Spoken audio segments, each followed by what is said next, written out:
تدخلوا الجنة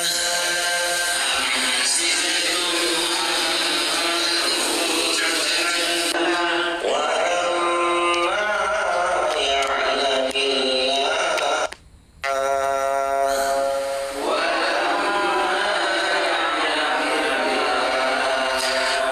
الذين جاهدوا منكم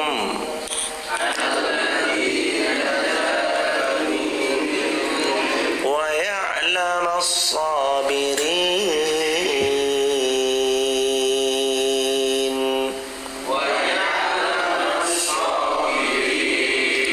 ولقد كنتم تمنون الموت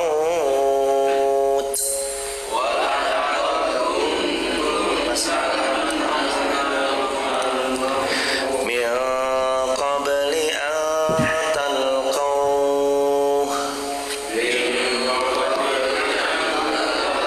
dicek فقد رأيتموه وأنتم تنظرون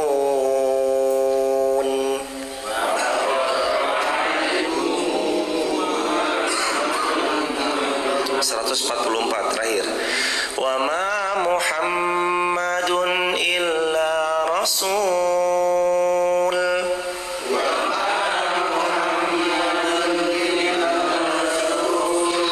qad khalat min qablihi ar-rusul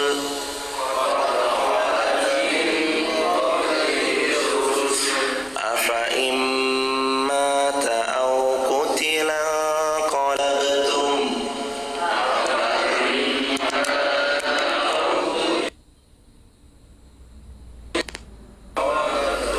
ala aqabikum wa man yanqalib ala aqibaihi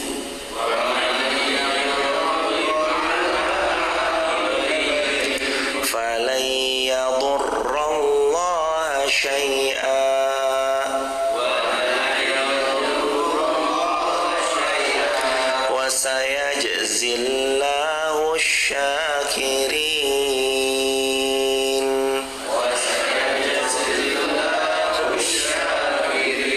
Sahabat yang dirahmati Allah, hari ini insyaallah kita tadabbur 3 ayat 142, 143, 144. Am hasibtum tadkhulul jannah walamma ya'lamillahu alladhina jahadu minkum wa ya'lamas sabirin.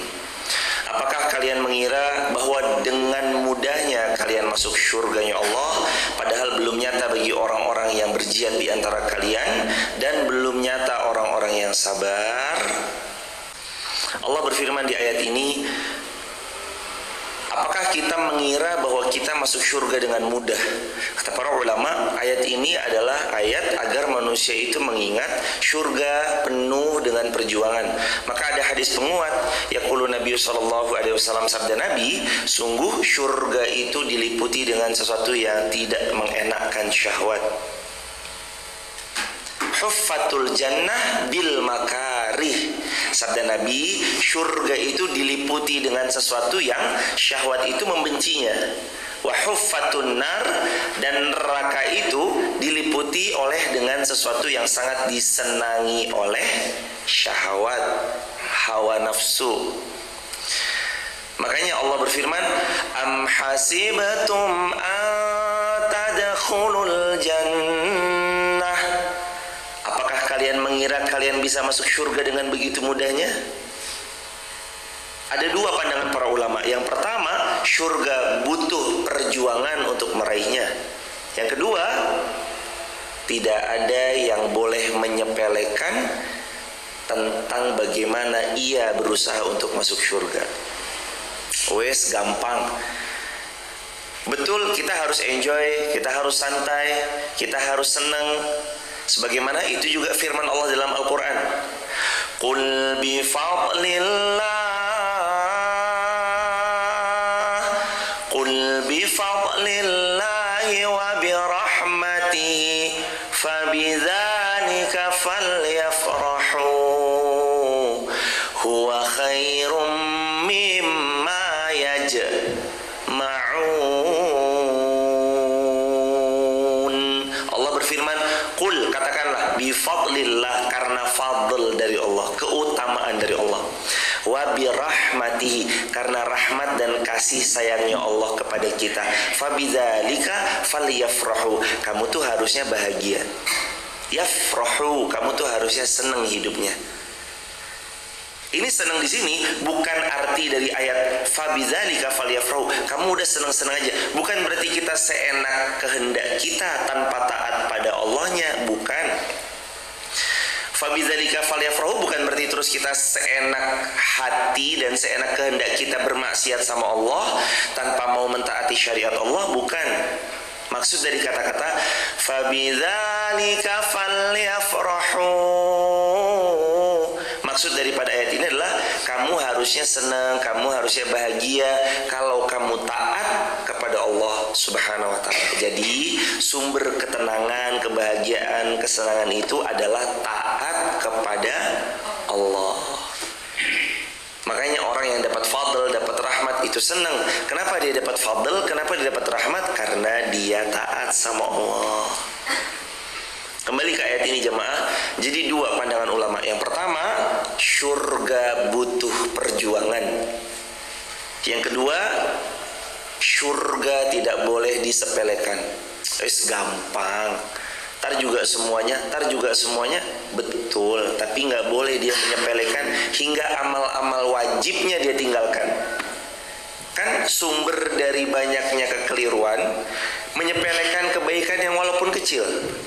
Cuma sholat, cuma puasa Ramadan, cuma sedekah, cuma majelis ilmu, cuma ngaji, cuma hal-hal yang disepelekan padahal itu kebaikan yang sifatnya wajib. Akhirnya ada pelanggaran sehingga membuat seorang hamba itu terjatuh ke dalam jurang yang paling binasa.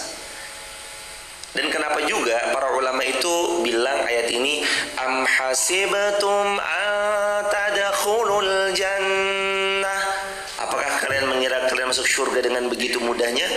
Para ulama tadi bilang yang pertama adalah bahwa surga diliputi dengan perjuangan.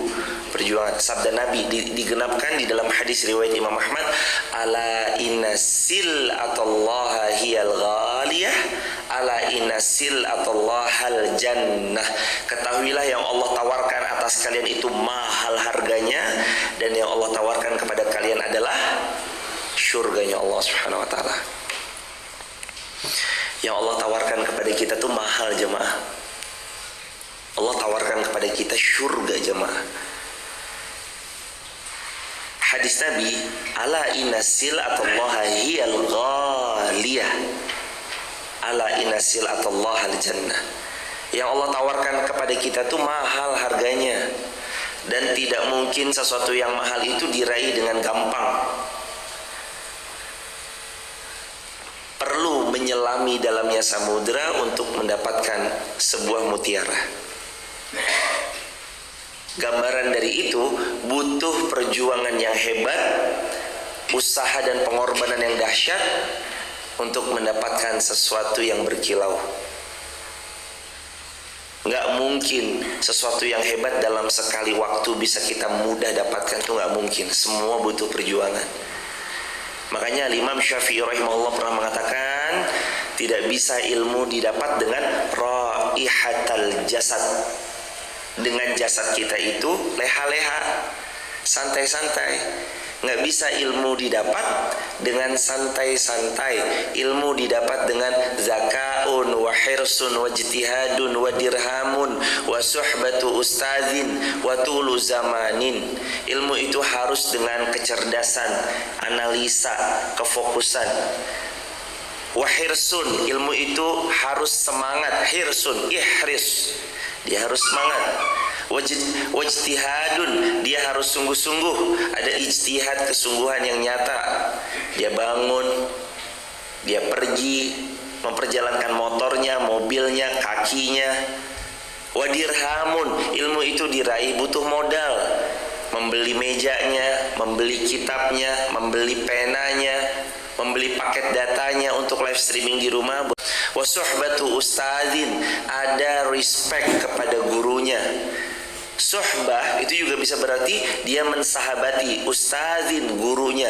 Bukan cuma sekedar ketemu di majlis, tapi beliau duduk bareng bersama gurunya, hidup bersama gurunya, mensahabati gurunya, bisa ikut survive bareng gurunya, ikut memperjuangkan yang diperjuangkan gurunya, ikut andil dalam setiap episode kebaikan yang telah disampaikan gurunya.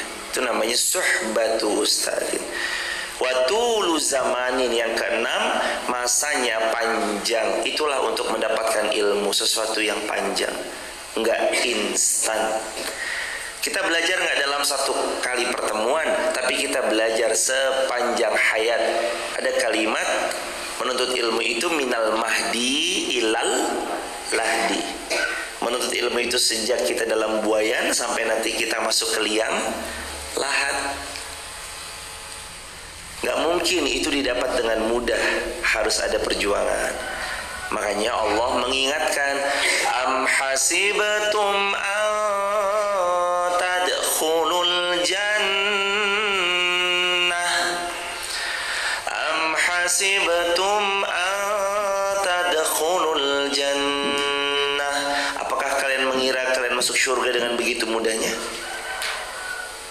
Padahal Allah belum melihat perjuangan kalian, Allah belum melihat kesungguhan kita, Allah belum menyaksikan kita berjuang lebih banyak daripada yang lain, berkorban lebih besar daripada pengorbanan yang lain, meluangkan waktu lebih besar daripada waktunya yang lain.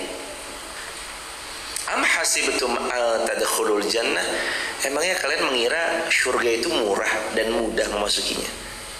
Padahal lanjutan ayatnya, walamma ya'lamillahu alladhina jahadu minkum. Padahal Allah belum melihat adanya yang berjihad di antara kalian dalam kesungguhannya menjalankan perintah Allah. Jahadu minkum, berarti di antara syarat masuk surganya Allah ada syaratnya. Yang pertama syaratnya adalah jahadu minkum, berjihad di jalan Allah. Sudah pernah kita bahas, kalimat jihad itu nggak boleh disempitkan hanya dengan berperang di medan pertempuran, enggak. Tapi berjihad itu kembalikan kepada akarnya jemaah. Akarnya adalah sungguh-sungguh.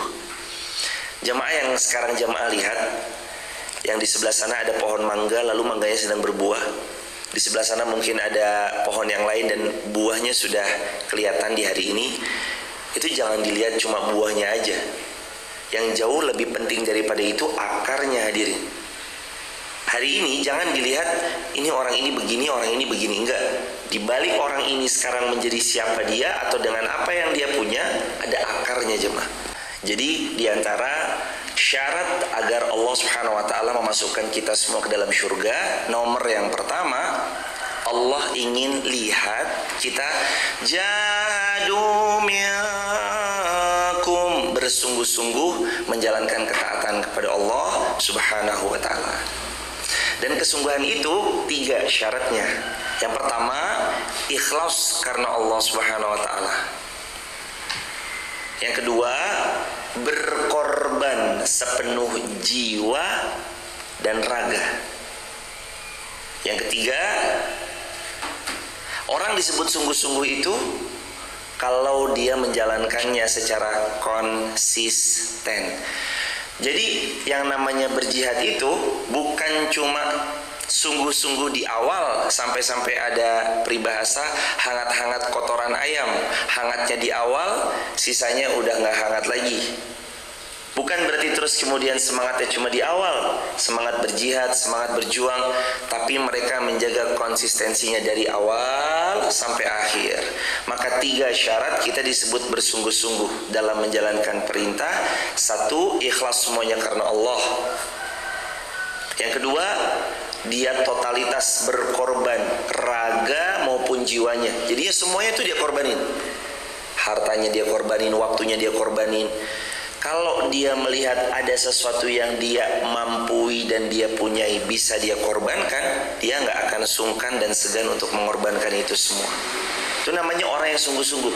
Dan yang ketiga, disebut sungguh-sungguh itu kalau konsistensinya terjaga. Makanya Allah berfirman, "Walamma ya'lamillahu alladzina jahadu minkum." Allah mau lihat kita beneran sungguh-sungguh nggak?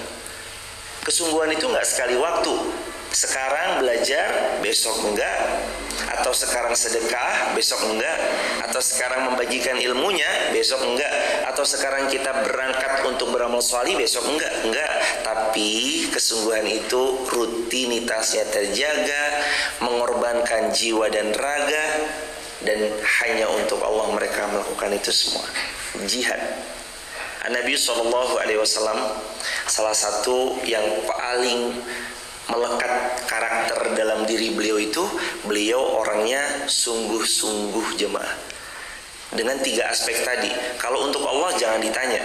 Nabi SAW orang yang paling dicintai sama Allah. Yang nomor 2, berkorban jiwa dan raga, jangan ditanya. Jemaah buka kitab Ashabur Rasul, jemaah buka kitab Sirah An-Nabawiyah Syekh Safiyur Rahman Al-Mubarakfuri.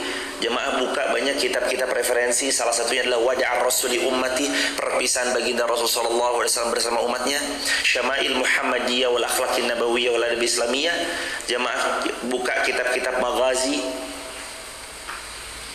Di antara karakternya Nabi SAW, beliau berkorban raga dan jiwanya. Bahkan kalau jemaah lihat Bunda Khadijah yang tadinya triliuner, habis hartanya jemaah untuk dikorbankan kepada seluruh kaum muslimin. Tadinya beliau triliuner, tapi habis dikorbankan untuk seluruh kaum muslimin. Allahu Akbar walillahil hamd. Ini karakter yang melekat pada diri baginda Rasulullah Muhammad SAW. Dan beliau konsisten. Kalau beliau mutung, kali pertama beliau dilempari batu di Taif, beliau sudah berhenti berdakwah di luar wilayah Makkah. Kalau beliau putus asa, kali pertama Abu Jahal melukai beliau, menghalangi dakwah beliau, beliau sudah putus asa. Jadi untuk sahabat punggawa-punggawa dakwah yang mungkin juga menyaksikan tayangan ini lewat live streaming, semangat. Dakwah itu pasti ada ujiannya, pasti lewati cobaannya, dakwah itu pasti ada penentangnya, dan easy going aja. Nikmati, jalani, syukuri setiap episode yang datang. Orang yang berusaha menghalangi kebaikan yang sedang diupayakan, nanti pelan-pelan Allah sendiri yang mengkondisikan mereka. Yang penting kita tetap ayo ikhtiarkan yang terbaik, fokuskan kepada kebaikan. Nanti mereka-mereka yang berusaha menghalangi itu biar Allah saja yang mengkondisikan. Kalau udah Allah yang mengkondisikan, udah bahaya, bakal celaka orang-orang yang berusaha menghalangi. Wa man mana'a masajidallah ay yuzkara fiha ismuhu wa sa'a fi kharabiha. Allah berfirman dalam Al-Quran, dan siapa yang lebih zalim, dan siapa lagi yang kezalimannya sangat besar selain 2 orang. 1, mana'a masajidallah, orang yang menghalang-halangi orang lain untuk datang ke masjid. Ada kebaikan dihalang-halangi, ada kebaikan dijegal, ada berusaha untuk membangun sesuatu yang baik. Orang ini syirik, orang-orang ini zalim, orang ini nggak suka, orang ini syirik, padahal kebaikan yang lagi dibangun. Yuzkaru fiha ismuh, padahal di dalam masjid hanya satu kegiatan, yuzkaru fiha ismuh, mengingat Allah. Yuzkar, berzikir, fiha ismuh, meninggikan namanya Allah. Wasa'a fi kharabiha, parahnya lagi mereka berusaha untuk menghancurkan masjid.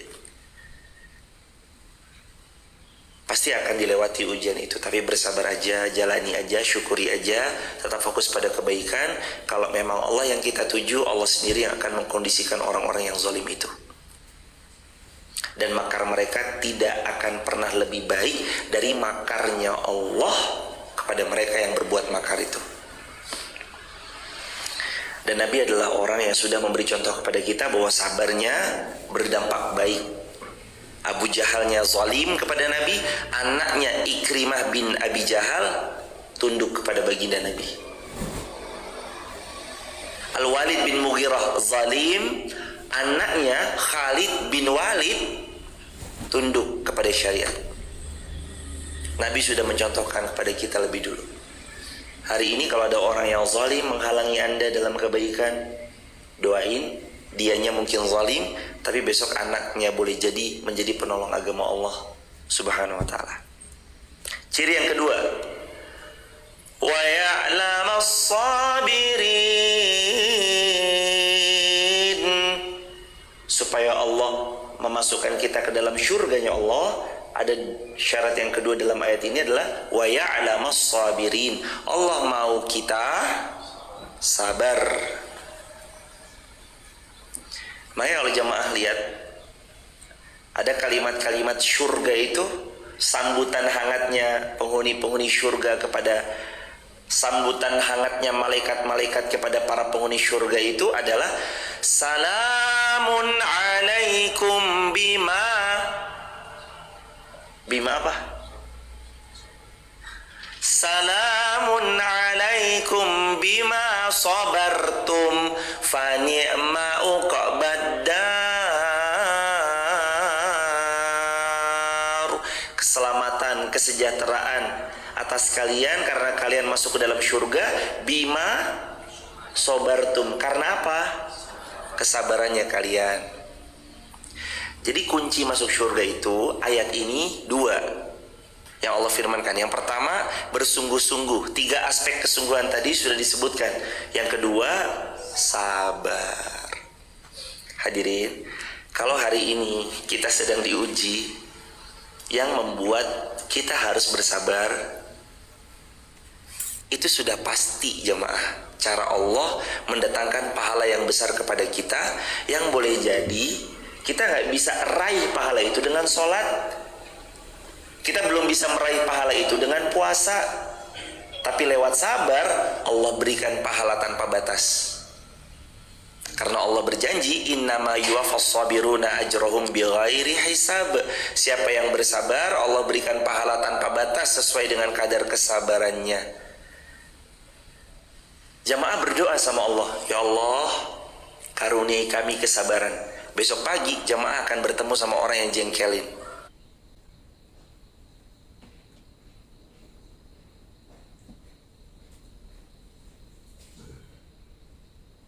Lalu Allah menjawab, bukankah aku memberi orang yang jengkelin dan ngeselin datang dalam hidupmu sebagai jawaban atas permintaanmu? Oh iya ya Allah. Akhirnya dia jawab gitu jemaah.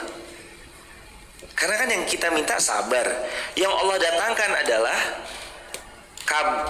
pengabulan dari doa yang dipinta. Yang kita pinta sabar, yang Allah datangkan orang ngeselin. Supaya apa? Supaya kita latihan sabar. Dari mana kita bisa tahu kalau kita sabar kalau kita nggak dibuat jengkel sama orang? Dari mana kita tahu kalau kita sabar kalau kita nggak dibuat kesel sama orang? Kesel dalam bahasa Indonesia ya jemaah, bukan kesel dalam bahasa Jawa. Kesel banget ya awakku ya. Ini kesel bahasa Jawa. Kesel bahasa Jawa itu artinya capek. Tapi kalau kesel bahasa Jawa maksudnya menguras hati. Datang orang menguras hati, itu cara Allah mau ngasih pahala sama kita. Ya Allah, pengen banget doain ya Allah. Doain apa? Sempurnakan rezekinya ya Allah. Maksudnya sempurnakan rezeki, itu loh jemaah.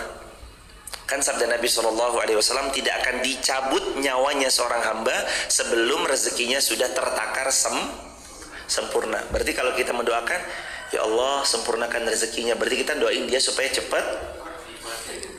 Makanya jemaah nanti kalau didoain sama orang, dilihat-lihat doanya apa. Mas, semoga rezekinya cepat sempurna ya mas. Berarti kita didoain cepat.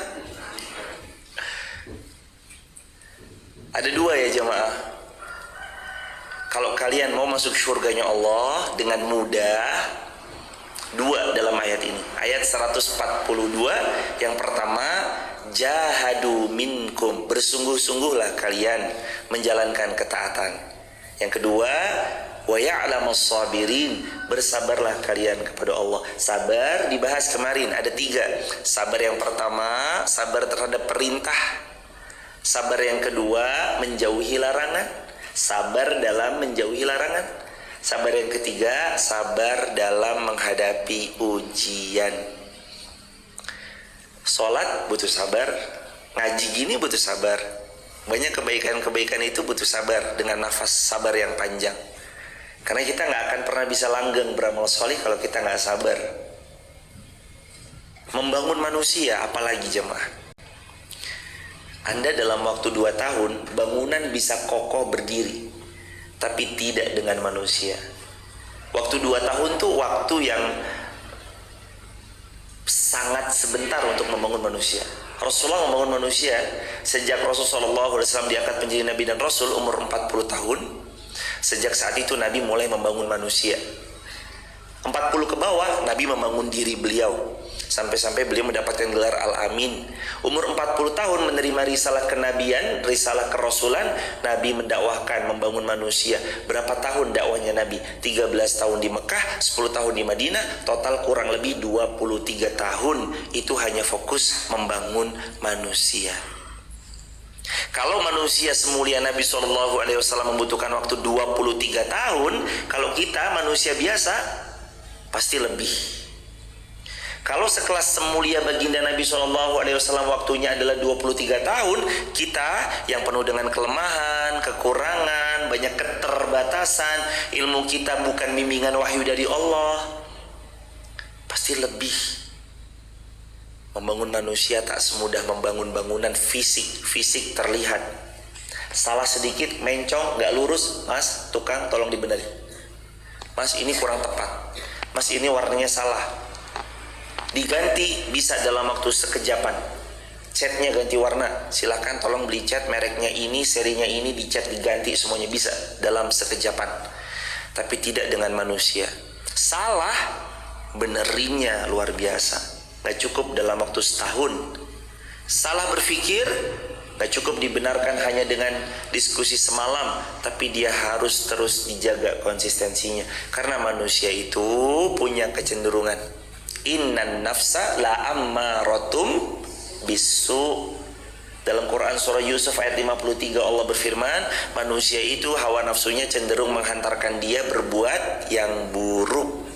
Illa ma rahima rabbi, kecuali orang-orang yang Allah rahmati. Makanya sabar jemaah. Wa ya'lamus sabirin, Allah mau kita sabar. Penghuni surga itu besok disambut dengan kalimat yang kurang lebih begitu. Salamun alaikum bima sabartum. Selamat ya, wahai para penghuni surga, selamat ya atas kalian. Kenapa? Bima sabartum, karena kesabaran kalian. Ternyata surga itu harus dengan kesabaran, hadirin. Fa ni'ma uqbadar. Ini tempat sebaik-baik kalian kembali ya kepada Allah. Ini tempat terbaik ya untuk kalian tinggali, surganya Allah. Salamun alaikum bima sabartum.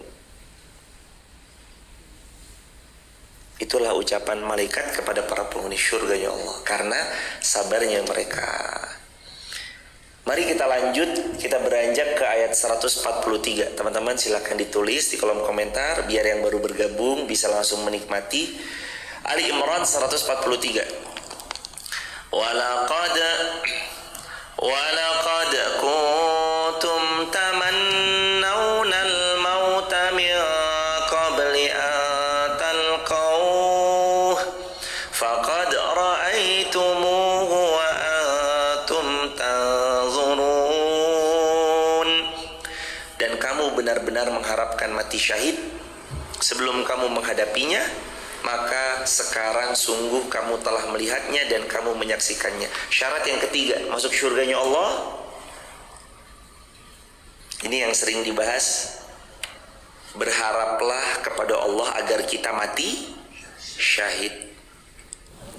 Syarat yang ketiga, berharaplah kepada Allah agar kita wafat dalam keadaan syahid.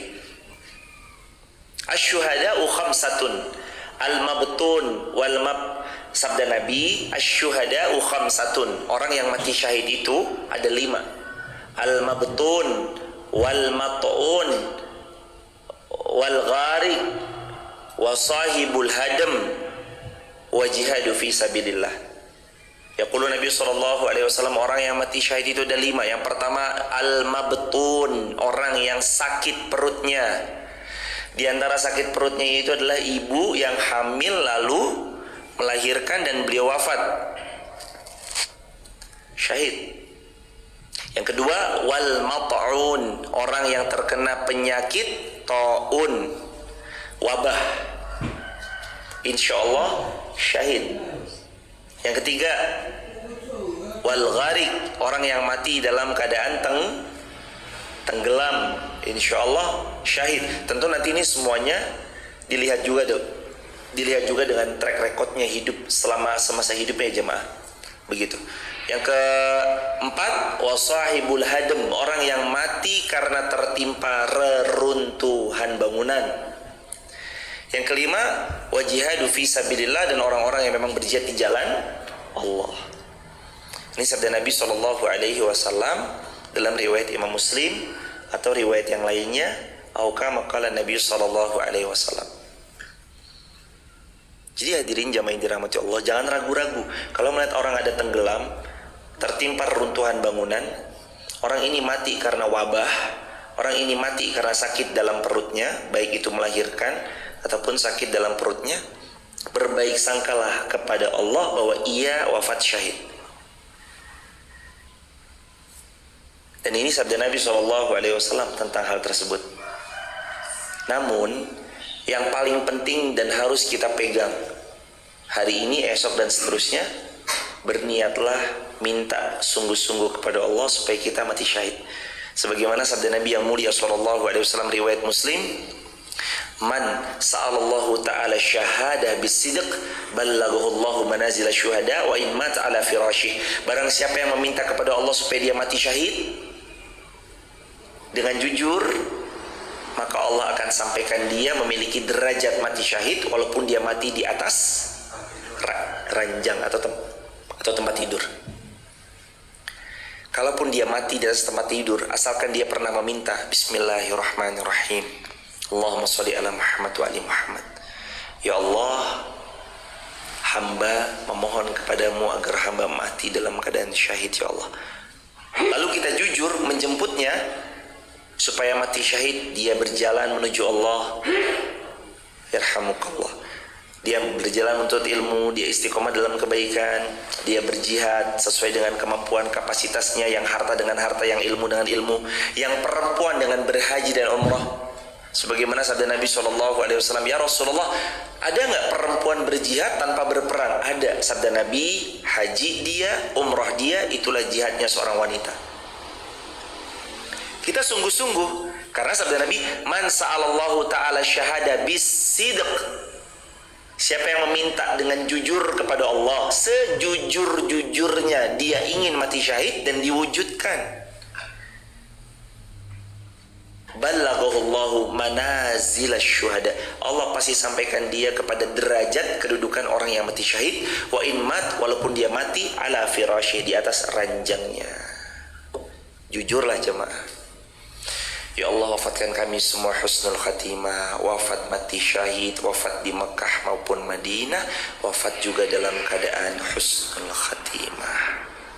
Minta sungguh ya Allah, kami mohon kepadamu ya Allah, wafatkan kami mati syahid, wafatkan kami mati syahid, wafatkan kami mati syahid. Permintaan seorang hamba yang satu ini, kalau dia jujur dan dia berusaha untuk mendapatkan syahidnya, Allah sampaikan derajatnya jemaah. Dan ternyata derajat mati syahid itu, kata Nabi SAW, syurga menjadi tempat untuk mereka yang syahid. Itu yang ketiga, kalau seseorang hendak masuk ke dalam syurganya Allah. Nah, syarat yang keempat, wa ma Muhammadun illa rasul qad khalat min qablihi rusul afa imma ta'u qutila qalabtum ala aqabikum wa man yanqalib ala akibaihi falan yadurrallaha syai'a wa sayajzillahu syakirin. Dan Muhammad, beliau adalah seorang rasul. Telah berlalu sebelum beliau beberapa rasul. Apakah jika ia wafat atau Nabi Muhammad dibunuh, kamu berbalik ke belakang atau kamu menyelisihi baginda Rasulullah sallallahu alaihi wasallam? Kamu murtad, kamu nggak mau taat lagi. Barang siapa yang berbalik ke belakang maka dia tidak akan merugikan Allah sedikit pun, dan Allah memberi balasan bagi orang yang bersyukur. Syarat yang keempat, kalau masuk ke dalam surganya Allah, jangan pernah berbalik arah. Jangan murtad. Kalau mau masuki surganya Allah, jangan pernah berbalik arah. Teman-teman tolong di screen video ya, nanti disebarluaskan di TikTok ataupun di sosial media lainnya. Sudah? Bismillahirrahmanirrahim. Kalau kita sudah punya azam yang kuat untuk menuju Allah, segerakan. Bahkan kalau perlu berlarilah sekencang-kencangnya. Kalau nggak bisa berlari, berjalanlah. Kalau nggak bisa pun berjalan, merangkaklah. Asalkan satu, jangan pernah berbalik arah. Apa yang sudah kita tuju menuju Allah, lari sekencang-kencangnya. Dan jangan pernah sedikit pun berbalik arah. Karena surga itu harus diraih dengan perjuangan yang sungguh-sungguh. Tidak dengan berbalik arah lalu membelakangi semua perintah yang Allah telah perintahkan pada kita semua. Itu jemaah. Makanya ayat ini tuh jadi reminder aja buat kita. Ayo, afa immat, apakah kalau Rasulullah mata, meninggal dunia, au kutila, atau terbunuh, in qalabtum ala aqabikum, kamu mau berbalik arah? Waktu ada Rasul kamu taat, waktu nggak ada Rasul kamu maksiat. Waktu banyak orang kalian taat, waktu kesendirian kalian maksiat. Waktu sama teman yang salih ikut terbawa arus salihnya. Waktu sama teman yang salah terus kita malah diwarnai ikut berbuat salah. Itu jemaah. Allahu Akbar, Allahu Akbar, Allahu Akbar, walillahil hamd, la ilaha illallah, Allahu Akbar. Qad khalat min qablihi ar-rusul afa immat aw qutila yanqalabtum ala aqabikum wa man yanqalib ala aqibai falan yadurallahu syai'a. Kalau kamu berbalik arah, kamu enggak taat sama Allah, kamu enggak mau meneladani baginda Rasulullah, falan yadurallahu syai'a, sedikit pun Allah tidak akan pernah rugi. Allah mau kasih tahu gini jemaah, kalau kamu mau mengingkari Rasulullah, kamu mau enggak taat kepada baginda Rasulullah dengan teladan-teladannya Rasulullah, terserah kamu ya. Aku nggak pernah rugi, sedikit pun aku nggak rugi, begitu kata Allah. Kamu mau kufur, nggak rugi. Kamu mau iman, kamu mau kufur, ya tidak akan merendahkan saya sebagai Tuhan. Kamu mau menyembah atau kamu mau kafir, saya ya tetap Tuhan. Kan begitu. Mau kita pandai bersyukur atau kita berkufur nikmat Allah, ya tetap Tuhan. Allah tetap Rabb. Tapi kalau mereka bersyukur, wasayajzillahu syakirin. Allah tuh zat yang paling pandai berterima kasih kepada hambanya yang bersyukur.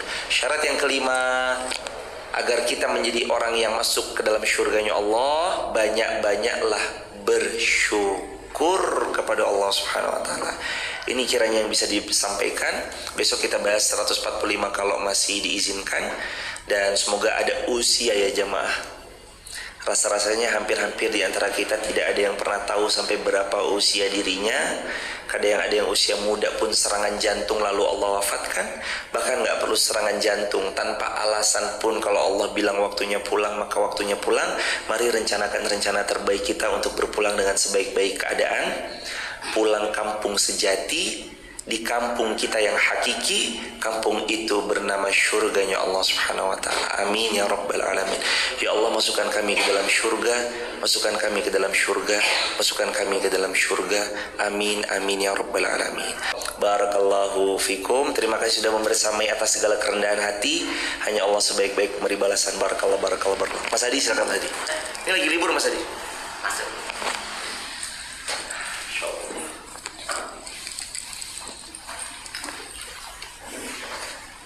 Bismillahirrahmanirrahim. Assalamualaikum warahmatullahi wabarakatuh. Semoga Allah merahmati, meridhoi dan melindungi Pak Ustadz, kita semua dan seluruh kaum muslimin.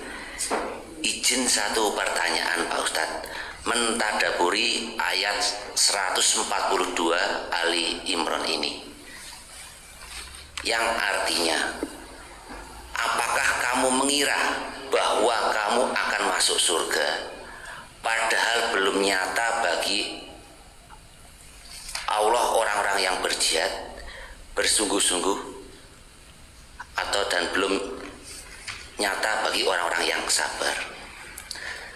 Pertanyaannya, apakah maksud ayat ini ingin masuk surga, ada ujian-ujian dalam kehidupan dan kita harus bisa melewatinya? Jazakallahu khairan katsiran.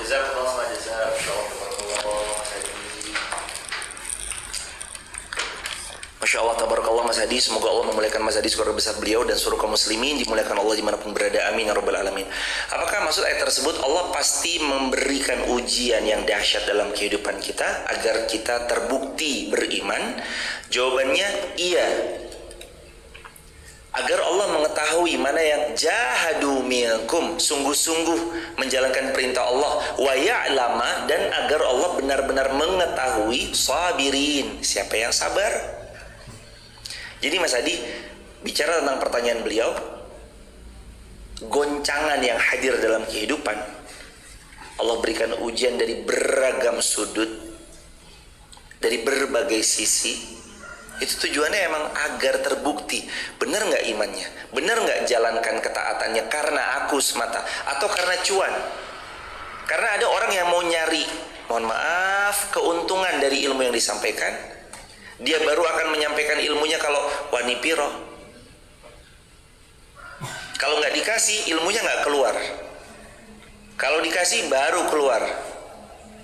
Maka kembali lagi, Allah tuh ngasih ujian itu di hadapan supaya terbukti mana sih yang benar-benar sungguh-sungguh, mana nih yang ikhlas, mana nih yang fokusnya ternyata duniawi, mana nih di depan orang banyak kelihatan solih ternyata sendirian dia maksiat, di depan orang banyak wah alim luar biasa, sendirian ternyata udah nggak gitu.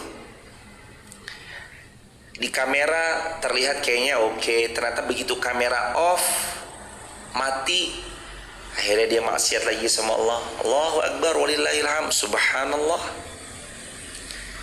Makanya ujian itu didatangkan untuk nguji kamu tuh bener gak sih nilaimu 10, atau sebenarnya kamu tuh nyontek, padahal sebenarnya nilaimu tuh harusnya 4 bukan 10.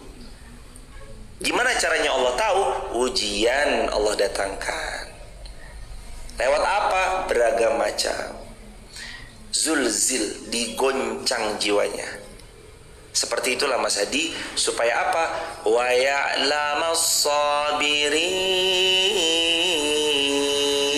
supaya Allah tahu siapa yang sungguh dalam sabarnya, siapa yang bohong dalam sabarnya. Itu nanti Allah tahu. Begitu hadirin.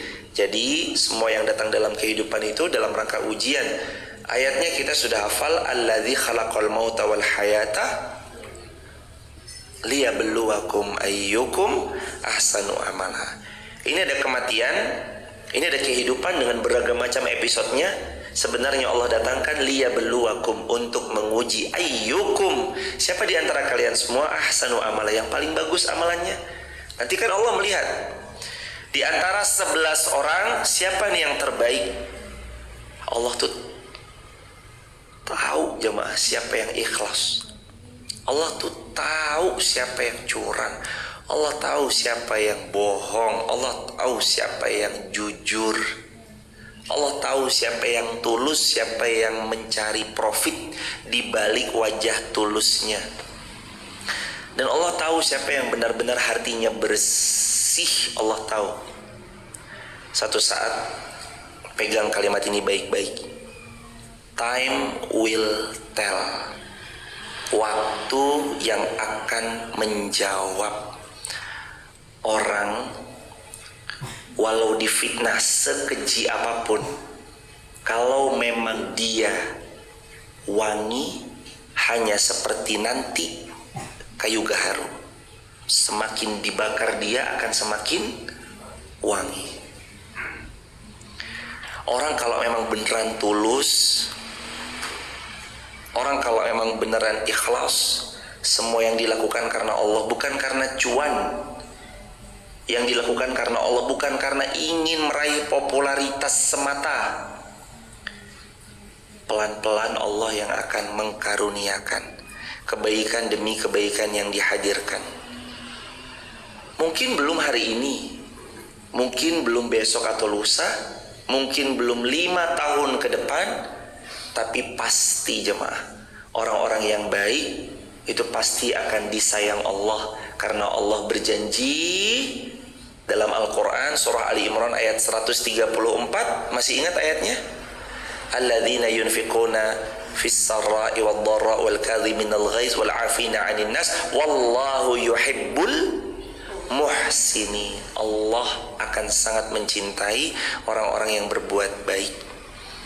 Kalau kita termasuk orang yang terus istiqomah berbuat baik dan tulus dalam setiap kebaikan yang kita lakukan, Allah yang akan mencintai kita. Dan kalau Allah sudah mencintai seorang hamba, mudah bagi Allah memberikan selaksa kebaikan atas seorang hamba yang ia cinta.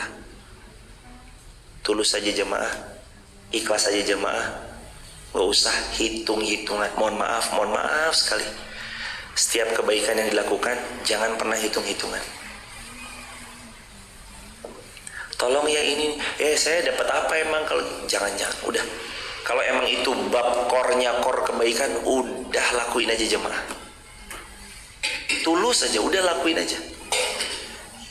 Tanpa berharap apapun tentang dunia. Allah tuh tahu. Allah pasti akan kasih tepat pada waktunya, di waktu terbaik menurut Allah Subhanahu wa taala. Barakallahu fikum Mas Adi, semoga terjawab. Allahu a'lam bishawab. Ada pertanyaan lain, silakan hadirin. Bismillahirrahmanirrahim. Assalamualaikum warahmatullahi wabarakatuh. Waalaikumsalam.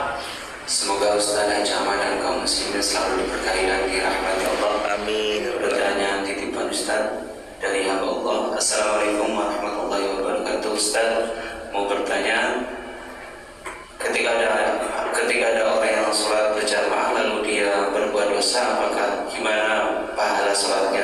Dan pertanyaan kedua, bagaimana cara berbakti orang tua sudah meninggal? Waalaikumsalam warahmatullahi wabarakatuh. Jazakumullah khairan jazaa. Terima kasih buat yang bertanya. Semoga Allah memuliakan yang bertanya suara besar. Bagaimana kalau orang STMJ, sholat terus maksiat jalan? Dia sholat tapi masih aja bermaksiat. Yang pertama, apresiasi dulu sholatnya, bahwa dia termasuk orang yang tidak meninggalkan sholat, sambil terus didoakan bahwa inna sholata tanha 'anil fahsya'i wal munkar. Satu ketika sholatnya akan mencegahnya berbuat keji dan mungkar. Orang susah loh jemaah, mohon maaf jemaah, orang maksiat suruh sholat susah. Biasanya maksiatnya itu menghijabi dia dari sholat. Biasanya begitu. Orang maksiat tuh jarang sholat, rata-rata, mohon maaf, bukan berarti apa, rata-rata jarang sholat. Orang yang sholat rata-rata jarang maksiat. Maka kita apresiasi dulu, nih orang mau sholat udah keren. Adapun maksiatnya, ayo kita doakan, ayo kita ajak bareng-bareng. Mungkin circle-nya salah, mungkin dia belum punya teman yang benar. Makanya penting juga ditemenin. Makanya sesekali hadirin jamaah yang dirahmati Allah, rangkul mereka bukan dengan dipukul tapi dirangkul. Bukan dengan dicaci atau dibenci, tapi mari kita cintai. Kita gabung sama mereka bukan untuk terwarnai, tapi untuk mewarnai. Bukan yang diwarnai, tapi yang mewarnai. Ajak jemaah. Biasanya mereka masih maksiat, padahal mereka sholat, udah ngaji masih maksiat. Kita apresiasi dulu ngajinya. Gimana pun mereka mau ngaji udah keren, mau sholat udah keren. Tinggal nanti ayo bangun circle yang baik. Karena hari-hari ini cari circle itu jamaah yang jadi PR. Buat teman-teman kalau di Wonosobo circle-nya anak-anak muda sering ngumpul di sana, ada Masjid Muhammad Al-Fatih. Memang isinya semua anak tahun 2000-an, 98, 99, 2004, 2007, 2002. Mereka kadang ngumpul di sana, mereka duduk bareng, barbekyuan bareng di sana. Apalagi Masya Allah Tabarakallah, kadang ada beberapa program-program di sana, teman-teman nanti bisa pantau di IG-nya. Kumpul aja di sana. Atau ada masjid lain di Wonosobo, di Masjid Fatimah Garung juga ada, silakan. Di masjid-masjid yang lain juga ada, silakan. Kumpul bareng anak-anak muda yang kalau duduk bareng dia itu mengingatkan kepada Allah. Ini supaya apa? Sholatnya jalan, maksiatnya nanti pelan-pelan terkikis. Kami mendoakan semoga sahabat dan kita termasuk yang berbicara, yang kita masih sholat tapi kita masih maksiat, mudah-mudahan Allah hindarkan kita dari segala perbuatan maksiat. Amin ya rabbal alamin. Begitu ya, itu yang pertama. Barakallahu fikum. Cari circle yang baik, semoga itu membantu. Yang kedua tadi apa mas? Cara berbakti kepada orang tua yang sudah meninggal. 7. Yang pertama, badalkan haji. Yang kedua, badalkan umrah. Yang ketiga, berkurban. Ini besok ada Idul Adha, berkurban atas nama beliau. Yang keempat, wakaflah atas nama beliau. Yang kelima, infak sodakohlah atas nama beliau. Yang keenam, sambung silaturahim kepada karib kerabat beliau yang masih hidup. Yang ketujuh, amalkan setiap ilmu yang beliau pernah ajarkan. Plus tambahan satu lagi yang kedelapan, doakan beliau dengan doa Rabbighfirli wali walidayya warhamhuma kama rabbayani shaghira, atau dengan doa yang Nabi ajarkan Allahumma ighfir lahum warhamhum wa'afihi wa'fu anhum. Itu minimal 8 cara berbakti kepada orang tua yang sudah meninggal dunia. Barakallahu fikum. Terima kasih sudah membersamai. Alhamdulillahirabbil alamin. Semoga persaudaraan ini bukan cuma di dunia tapi bersaudara sampai surganya Allah Subhanahu wa taala. Jazakumullah buat sahabat, terima kasih banyak sudah membersamai. Terima kasih atas segala kerendahan hati. Yang dagang semoga Allah lariskan, berkahkan dagangannya. Yang berkarir Allah muliakan dalam karir perkantorannya. Yang jadi guru Allah jadikan sebagai amal jariah bagi kita semua. Dan apapun bidang kita yang sedang kita tekuni hari ini, yang public figure, content creator, semoga tetap bisa memberi teladan-teladan dalam kebaikan-kebaikannya. Dan mudah-mudahan kita semua wafat dalam keadaan mati syahid, wafat di Mekah Madinah, wafat dalam keadaan husnul khatimah. Rabbana atina fid dunya hasanah wa fil akhirati hasanah wa qina adzabannar. Subhanakallahumma bihamdika asyhadu an la ilaha illa anta nastaghfiruka wa natubu ilaik. Assalamualaikum warahmatullahi wabarakatuh.